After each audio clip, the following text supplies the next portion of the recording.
Hello, mate, you're right. Let's get into it.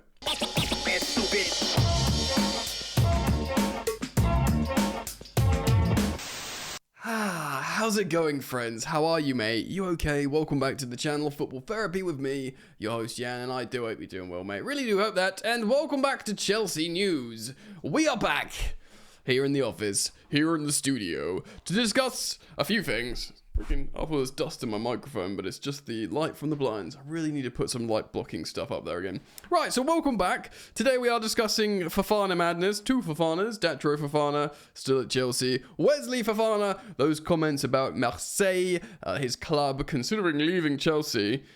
Yes, we can never have a quiet international break. Don't worry, Premier League football is back soon, and my word, do we need to actually talk about the friggin' football. Mudryk, I'm going to reference an article speaking about how Chelsea are considering selling Mudryk on Give Me Sport. So yes, we're going to get into all of it today. As always, thank you for joining me. Really do appreciate all the support you guys have given me throughout my 5 years on YouTube, or however long it is now. We've cultivated such a wonderful community, and you can become part of that simply by subscribing. Drop a like if you want to support, and hit the bell should you decide to subscribe. Let's get into it. Okay, quickly on Drogba Fofana, his deal with AEK Athens yesterday. Oh, my phone is beeping. Let me just mute that. Better. Muted. His deal with AEK Athens has collapsed. Poor lad. Of course, is it Turkey is the only transfer window remaining open at the moment? You gotta feel bad for the guy, because apparently Chelsea had agreed with Athens a year loan with an option to buy for £20 million, which kind of seemed like a lot of money for Drogba Fofana. I didn't think there's any chance we're going to get that out of a Greek club for this guy. Still, look, I think he's a good player, good striker. Genuinely, if we make profit on him, great. If we don't, it will be seen as a mistake and vindication to the criticism of the ownership being too trigger happy with their buying, selling. So my position is the same, really. If Chelsea make intelligent purchases and make profit on them, that can't be a bad thing. But the football's got to come first, and you got to win games. So poor lad Drogba Fofana is possibly staying at Chelsea unless they get him out the door to, I guess, is it the Turkish league's the only significant one left? Is it?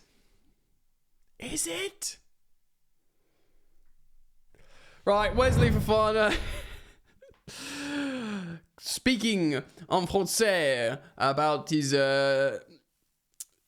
situation at Chelsea in the club that he likes. I did watch this in French, to be honest, when he spoke a bit too fast for me to understand. I was trying to get the vibe. I do speak a bit of French, but still, let's read it in English. So, Wesley Fofana reveals he considered a shock move to Marseille in the summer. He said this, quote, in English: I would be lying if I said I didn't weigh it up. It was from Benatia, Marseille's sporting director. It touched me, and everybody knows why. I thought about it, but there you go. The current objective is to succeed at Chelsea, to try and play regularly, and establish myself at the club. After that, Marseille, we'll see one day. I still have a contract till 2029. We will see after that. I've never hidden anything. It's my city. It's my club. I am a Marseille supporter. If it turns out to be the case in a few years, I'll be at Marseille. And if it turns out to be the case, I could spend my entire career at Chelsea. So we will see. And before I give you my thoughts on this, quickly, Fabrizio Romano followed up this interview with some words. He says this: internally at Chelsea, they never considered the sale of Wesley Fofana this summer. They believe that the best is still yet to come from him. Transition? Thank you. Firstly, it's just not that deep. It isn't that deep. I mean, I'm not 100% happy with it, but it's not that deep, and I'll talk about it. If Marseille is his city, he is a joueur de française. Do you know what I mean? He likes his hometown. What I don't understand a little bit is what's like. I said this on my Instagram, and by the way, if you want to follow me on Instagram, it's at Football Yannick. Same as my YouTube channel handle there, at Football Yannick. Although I don't have Twitter anymore, but yeah, Instagram, boom. Yeah, what I'm not 100% down with is you can be like, yeah, it's my boyhood club, or it's the close to my heart, and yes, it's my city, it's my town. Fine, but I thought Chelsea was your boyhood club, bro. You know, you posted that picture of you when you were a little kid in a Chelsea shirt, like it was always meant to be, and like I found home and it's my club and Chelsea's my club. I know footballers throw this around a lot, like, oh, it's my club, I loved it, you know, and you've got like, to the point where it's silly and they're just so briefed all the time, and you've got Endrick now being called Bobby because of some of the stuff he's come out with. Yeah, look, man, I love Wesley Fofana. I think he's such a good footballer. You guys know I bang on about him all the time in terms of a defense. He for me is an exciting defender. Like, I don't look at many defenders and feel like see like so much culture. Do you know what I mean? Like, so I mean, you get a lot more in the Premier League. Like, you know, you get centre backs that can pass with both feet, that are like big and strong and tall in the air, win all their aerial duels. But he's kind of like a really high-level jack of all trades, Wesley Fofana. He's strong, he can score a goal, he can pass, he can defend really well, you know, when he's on form and he's fit. He can progress the ball up the pitch really, really well. He likes to maraud, as they call it, when the centre-backs carry the ball up the pitch. I think he's got it all, you know. And I do think he's a bit of a geezer as well. He's a bit of a dude. I like him. But, yeah, I mean, why does this always happen on international break? I swear it's always Chelsea as well. It was often Belgians like Courtois or even Eden Hazard sometimes would come out about Real Madrid stuff, and you just be like, stop talking, mate, stop talking. But yeah, Wesley Fofana. Look, I get it. Firstly, maybe he's just being honest. Like, what happened in the summer? Well, there's all this stuff with Enzo Fernandez. You can understand 100% what he was like, well, bun this, I'm out. Like, I don't need this. You know, I know he called that press conference in the US and said it's all fine now, and I like Enzo and he's not racist and all that kind of stuff. Fine. But you can understand, like, why at some point he might have thought that. Also, Chelsea has been in a radically unstable and transitional state for far too long, you know? And also, dude was, like, out for a season. His, like, perception and, like, experience of Chelsea so far hasn't been great. Do you know what I mean? He's been injured for a season. Chelsea's changed, like, 1,000 managers. And he had to deal with all this stuff with Enzo Fernandez in the summer. So, you know, I can get why he might think that. But the truth is, you know, you signed for Chelsea. You're on a lot of money, by the way. He's not on the, as far as I know, he's not on the new incentivized wage structure.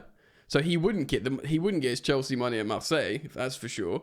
And he's getting bank at Chelsea, and he's got a long contract until, you know, another 6 years. No, 4 years. 5 years, Yannick. Get there in the end, mate. So he's here for a long time. And of course, you've got Fabrizio Romano confirming that internally Chelsea have never considered a sale of Wesley Fofana. So I get it. I like the honesty sometimes, and you know, but you've got to be mindful. You said I don't want to feel overly sensitive. Like, you said Chelsea was your club. Like, fine, Marseille's your club, but like, let's have a little bit of lucidity here. Let's read the room a little bit, mate. Do you know what I mean? It's not that deep. He'll, you know, play on the weekend, and if he like scores a goal, he celebrates with his teammates. The Chelsea fans sing his name. If Chelsea have a good season, he won't consider anything else. That's that. It's a new story. It's worth talking about because this stuff is worth talking about, I think, because they make headlines and it's just burying your head in the sand otherwise. But I think it's all going to be fine. Let me know what you think. Comment down below about this whole Fofana situation. And let's move on. Alright, mate, so we are going to talk about this McCallum Mudryk story that I stumbled upon when looking at aggregated Chelsea news. So let's have a little show you here. I'm referencing this. Mudryk has no suitors yet. God. Exclusive, Chelsea open to selling £89 million star in January. So I'm going to read this, and then we're going to talk about Mudryk, you know, because that's what Chelsea fans do at the moment, isn't it?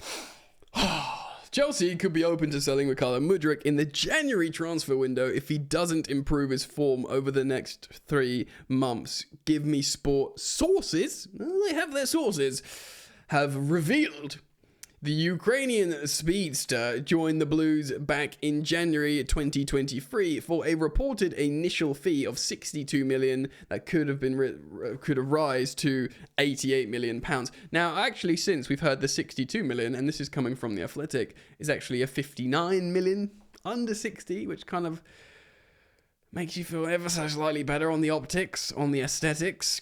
If targets were hit, he would have, of course, cost the 88 million pounds, which, let's be real, these targets are looking a million miles away. Like, was that an Offspring song? Million miles away. But so far, that has not been the case due to the total lack of output on the pitch, which has resulted in the 23-year-old being pushed way down the pecking order in West London. And that could see him moving in the coming months if his form doesn't improve. Yeah, like at the moment, like, because Mudryk isn't a right winger, is he? He plays on the left. He's a left-sided player. He did play a little bit as a 10 as Pochettino. That won't happen under Maresca as far as I'm concerned at the moment. So at the moment, who's in front of him? Well, you could say a lot of people. Neto, who's probably slightly a predominantly right-sided player, is ahead of him. Jadon Sancho, you'd imagine, is going to be ahead of him because he's the kind of player that Maresca, the new manager, wants. And possibly even like an Nkunku, Joao Felix being pushed out wide. You know, it's tough for the guy at the moment. You know, we've even seen Tariq George be like trusted by the new gaffer quite a lot in pre-season and whatnot. And didn't he make a competitive appearance against Servette as well? I think so. Anyway, let's read on. Mudryk has not been linked with any clubs so far his time at Chelsea. By the way, pause. And this is what Matt Law said publicly on the Londoners Blue podcast. He's referenced big clubs have come in for Mudryk. Now, it's not been reported mainstream media. He says he himself isn't allowed to talk about it in the public forum. But yeah, some teams have come in for Mudryk, and Chelsea like waved them away. Like, no, we've got high faith in him. We believe in him. We'll see how that goes. But a poor season last time out saw the Krasnograd-born wide man start just 18 games for Chelsea in the Premier League, culminating in a total of 31 appearances in the top flight alone. So he's got 31 appearances since he's been at Chelsea, which is 5th squad rank, which isn't bad. Like, he's been given a chance. His goals are 5, and that's still 4th. Wow. Key passes per game, 1, which puts him 8th, which is not good for expensive, high-profile left winger at all. Assists, 2 assists, bro. Still puts him 7th somehow. We down that bad. It's this last season. Still though, like we had goal scorers last season. Shots per game, 1.1, which puts him 8th. Match rating, I don't know what website they're getting the match rating off, unless it's Give Me Sport, they do their own rating, I'm not sure, but it's 6.67, which probably the most salient point and what highlights his ranking in the squad here. It's put him 13th, Mudryk, 13th in the Chelsea squad. That only resulted in 5 goals, 2 assists, like we've read, and Chelsea relied on Cole Palmer's brilliance to finish 6th in the table after a number of winger recruits under Enzo Maresca. Mudryk is estimated to be earning 130k per week. Again, apparently it's 96k per week. I've seen multiple sources say. So I'm not sure entirely where they are getting this from. They get our Capology, but Capology always juice it up a little bit. And it also says 30k bonus. So it's 100k per week. So he's on an incentive-based contract. He will not be meeting that incentive. So he's on 100k a week, which I thought was a bit like 96. So 95 to 100k a week, basic. And he's not making any more than his basic. He's not making bonuses. Of course he's not. He could move on if that doesn't change over the winter. And actually, if he is on this £96,000 a week basic, that means other clubs can buy him. He's not on a Raheem Sterling £325,000 a week, which no club can absorb. If he's a high-profile winger, look at him when he wears the number 10 for Ukraine and how they, sing his name and how he's like a bit iconic for them. That's under 100k a week. That is very, very absorbable for many, many clubs. Give Me Sports sources have suggested that the Blues will become open to a transfer that could see Mudryk leave the club in January if he does not start to live up to his potential over the autumn and winter months. Sources at Chelsea say there's an acceptance throughout the club that Mudryk signing at present has been a failure, and that they are worryingly had to find a resolution to the problem already this season. Of course, Pedro Neto signed, Jadon Sancho has signed, both left-sided players, predominantly. Well, Neto's not predominantly, but he can play a lot. Sancho is predominantly, Neto can play a lot on the left. They both can play either side.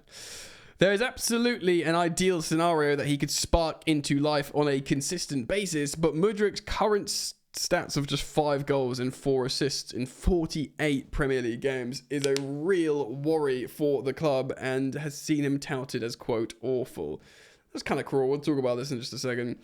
It's likely that it's likely the January transfer market will only see loan offers for the Ukrainian speedster, but even then, Chelsea might consider those proposals. His output, general performance levels do not improve on a regular basis. It speaks about Arsenal, how they nearly signed him for a lot of money and really, really wanted him as well.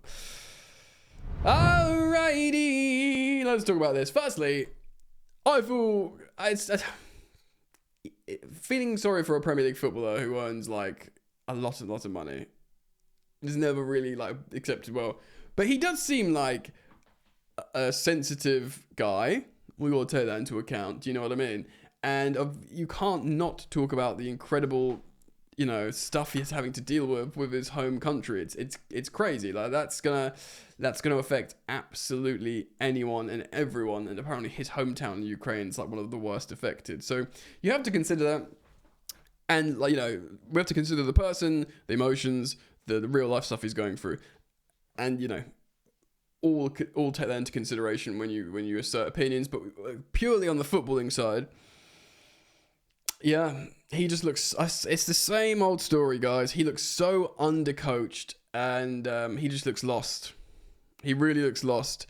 I've said it 1,000 times. I'm going to say it again. He's got raw materials. He's very fast. He's quite strong, actually. He's very fast. He's got a very powerful shot on him, and he can dribble. And when he plays on instinct, he can do really, really like exciting stuff, like 1-2s. He can take it past 3 people. He can combine with people really well. But often, if he does something good like that, it only once has it won. There was that goal when he took the ball off Gallagher and was it him or Nolly? It was him, I think, and scored a wonder goal. The rest, he has moments that lead to literally nothing. And he might have scored a couple of goals in between, but they wouldn't have been these wonder moments. He's got the raw materials. That's the reason why he was really highly, valued. There was a big piece on The Athletic about him, about how at Shakhtar they just played to his strengths when all the Brazilians left and stuff, that they played on transition. They just played the ball in the left channel and let him run. So he's running in the Ukrainian league, which is a different level of football, and they're playing to his strengths. He comes to the Premier League. He needs to fit into this system. It's really, really tricky indeed. So do we sell Mudryk? Do we loan him? Surely a loan makes the most sense, because people should be able to just pay his wages, even if there's no loan fee. Just pay his wages, let him play as a starter for a season, and let's see what he can do.